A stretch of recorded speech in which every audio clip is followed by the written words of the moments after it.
These days, relationships feel strangely fragile, frivolous, complicated. People have become so quick to give up, so quick to replace, so quick to move on, as though intimacy were a thing you could unsubscribe from, as though love were a plan you could cancel. In a world where patience is rare and repair takes too much effort, ending things has become easier than fixing them. We stand at a crossroads where marriage itself has turned into a checklist. A 6-figure salary, a certain height, a certain face, a certain bank balance, and preferably a life far away from family. And if the checklist feels too demanding, there are newer agreements waiting on the sidelines. Living apart together, voluntary childlessness, open relationships, polyamory, each with its own priorities. Autonomy, honesty, independence, radical communication, whatnot. All valid in their own worlds, yet all for a generation that is still searching for something to hold on to. It's ironic, isn't it? While the West is turning back, embracing our traditions, our family bonds, our ways of rooting love and belonging, we are turning forward, adopting what they walked away from, wearing it like an achievement. And in the middle of all this noise, all this choosing and unchoosing, all these modern rewrites of what love should look like, we sometimes forget the simplest truth. Love has always been less about the criteria and more about the character. Tonight's story is a reminder of that very thing. This is episode 18, Beyond the Glitter, featuring Hmangaih by Ilayamagan. I hope I got it right. If not, apologies please.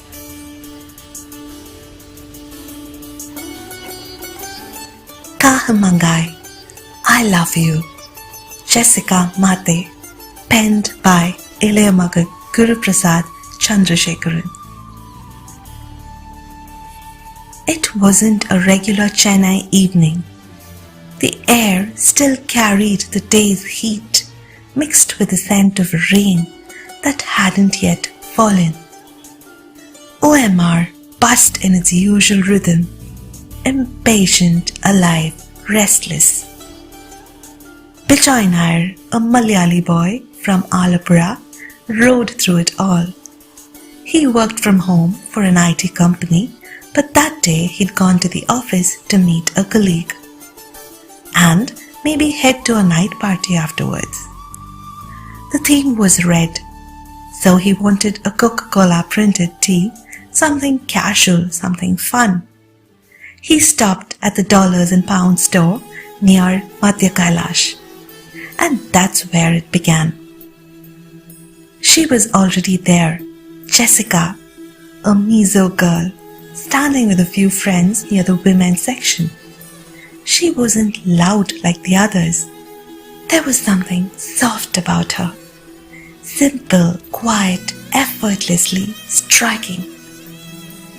She looked at him once and said gently, "Excuse me, could you move a bit?" He shifted, smiled. She walked past. He didn't know it then, but that small moment would follow him for days.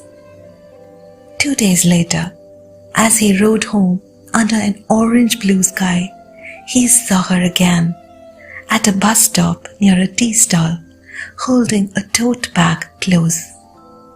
He rode past her, stopped a little ahead, and glanced through the side mirror.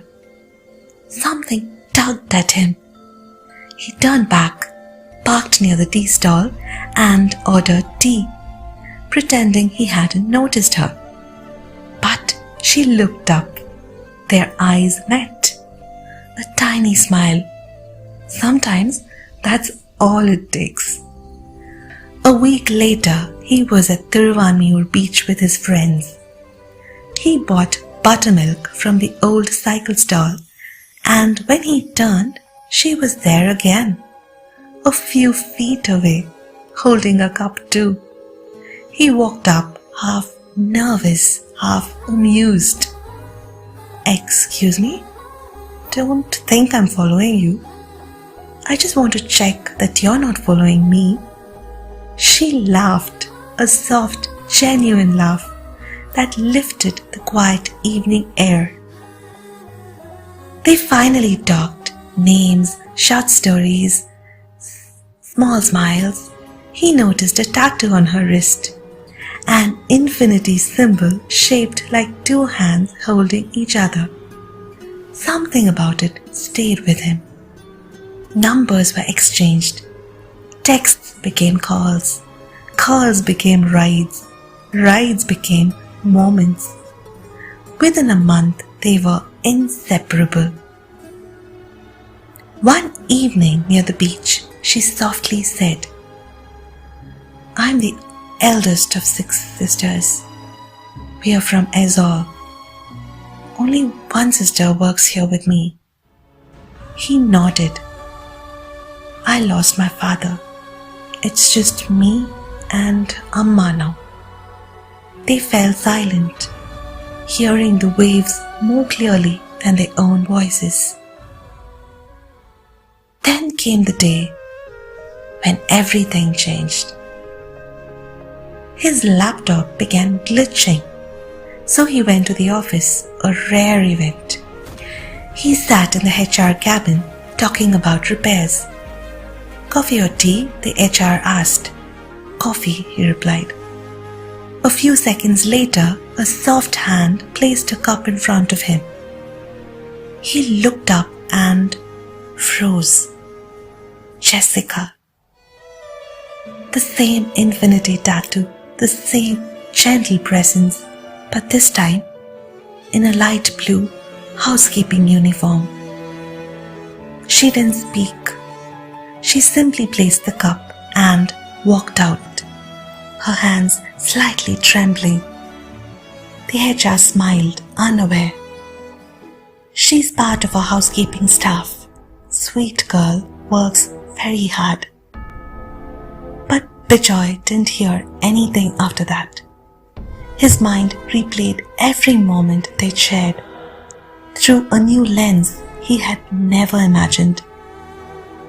Jessica ran to the emergency exit, sat on the staircase and cried quietly, not because of him, but because of the fear she'd carried all along. Downstairs, Bijoy walked to the parking lot in silence. He sat on his bike, started it, turned it off, started it again, turned it off, 3 times. Then he rode past the tea stall, the dollars and pounds store, the beach, the buttermilk stall. Every memory pulled at him. When he reached home, he sat on his bike for a long moment, staring at the quiet life he lived. A life that suddenly felt smaller than the world he just stepped into. He texted her, no reply. He called, nothing. A week passed like that. Work felt heavier. Even the Malayalam songs he once loved felt hollow. Finally, he went back to the office, asked HR for coffee, hoping without admitting it. Her friend brought the cup. Before she left, he asked softly, "Do you know Jessica?" The girl hesitated. "Sir, she isn't coming anymore. Family problems. She might go back to Mizoram." He froze. "Where does she stay?" The girl looked down. Sir, she supports her entire family. If she's facing any trouble because of you, please don't hurt her. She doesn't have anyone else. She whispered the address. Bijoy didn't say a word, he simply left. He rode fast, heart pounding, and when he reached her place, he saw her through the window, sitting in a tiny room, holding their photo, crying silently. He knocked. She opened the door, eyes swollen, and ran into his arms. "I'm sorry. I'm so sorry," she whispered. He held her, waited, then said softly, "Come with me." They rode through the city until they reached his home. "Get down," he said gently. She obeyed, confused. He pointed. His mother stood outside, pouring water from a steel bucket and scrubbing the front tiles with practiced hands. A quiet routine of care. "That's my mother," he said. "She cleans, she works, she never stops. Everything she does is for me." Jessica's eyes filled again. "You work hard too," he said. "You do it for your family. So tell me, what's the difference? Between you and her, between me and you, there is none." He took a breath. "I love you. That's the only truth that matters." She hugged him tighter than she ever had. After a long pause, he whispered, "You don't have to change your world, just your thoughts." She nodded, smiling through tears. Months later, they married in a quiet, simple ceremony. No drama, no glitter. Just two hearts choosing each other. Jessica continued working, but with her head held high. Bijoy continued working from home. Their lives didn't change much, but their hearts did. Sometimes they still walked along Thiruvanmiyur beach, stopped at the old cycle stall, bought 2 cups of buttermilk and shared the kind of smile that only comes from a love that survived fear.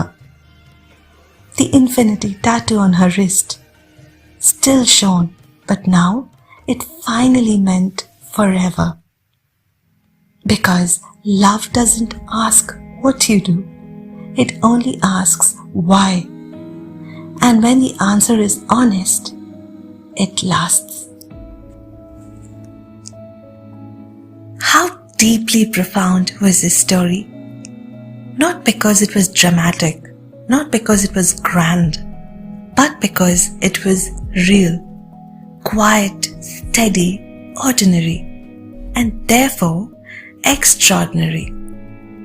In a time when relationships are filtered through conditions, expectations, and curated lives, this story brings us back to the essence of companionship, to the things that actually endure: kindness, empathy, dignity, the ability to see the human being behind the circumstances, the choice to stay when walking away would have been easier.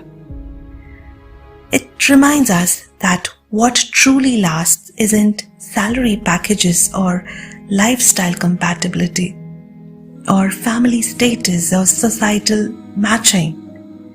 What lasts is character.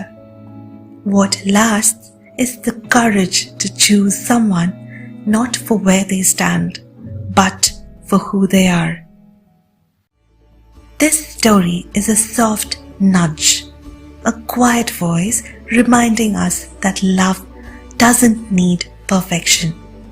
Just two people willing to meet each other in honesty and respect. In a complicated world, may we all find something this simple, something this pure, something this human. Let me leave you with that thought.